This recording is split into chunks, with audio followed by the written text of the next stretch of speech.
हिंदुस्तान घूमते हैं। ये बेसिकली जो बक्कर साहब ने कहा है बहुत सही बात है। जैसे कोविड चला गया और अमेरिका ने एक चाइना प्लस फिलॉसफी को एडप्ट किया, जिसके वजह से चाइना में बहुत ज़्यादा एक्सेस प्रोडक्ट आना शुरू हो गया, और जो बाद में जो वॉर शुरू हो गए उनकी मार्केट यूरोप और अमेरिका की बहुत कम हो गई। अब वही माल जो उनके पास एक्सेस पड़ा था, अब वो अलग अलग रूट से पूरे यूरोप में, पूरे एशिया में वो फैला रहे हैं, जिसकी वजह से यहाँ की इंडस्ट्री डायरेक्टली इफेक्ट हो रही है। और कुछ ऐसे कंट्रीज़ हैं जिनके पास डॉलर की बहुत ज़्यादा कमी हो गई थी, उस डॉलर की कमी को कम करने के लिए अब ये अपना माल पूरी तरह से अपने कंट्री में भेज रहे हैं, ताकि उनके पास कैश फ्लो आ जाए और वो डॉलर आ जाए। जैसे कोविड ख़त्म हुआ उसके बाद मार्केट थोड़ी इम्प्रूव हुई, लेकिन उसके बाद जो वॉर शुरू हुआ उसकी वजह से सारा डॉलर छोटे छोटे कंट्रीज से निकल के पूरा वापस अमेरिका चला गया।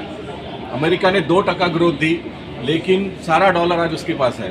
बाकी छोटे छोटे कंट्रीज़ में पूरी तरह से डॉलर निकल गया। उस डॉलर को वापस लाने के लिए अभी ये सारी छोटी छोटी कंट्रीज़ जो है जद्दोजहद कर रही है। इसकी वजह से हमें ये पूरा डंपिंग हो रहा है टेक्सटाइल का। जो भी इनके पास एक्सेस पड़ा है ये अपने पास भेज रहे हैं, थ्रो अवे प्राइसेस में दे रहे हैं, जिसकी वजह से यहाँ की इंडस्ट्री कम्पीट ही नहीं कर पा रही है, क्योंकि उनको तो अपना एक्सेस माल निकालना है। जो उनकी एक्सेस कैपेसिटी आइडियल पड़ी है उसको यूटिलाइज़ करना है, तो वो एक्सेस कैपेसिटी यूटिलाइज़ करने के झंझट में वो इतना कम रेट दे रहे हैं कि हमारी इंडस्ट्री पूरी तरह से ख़त्म हो रही है।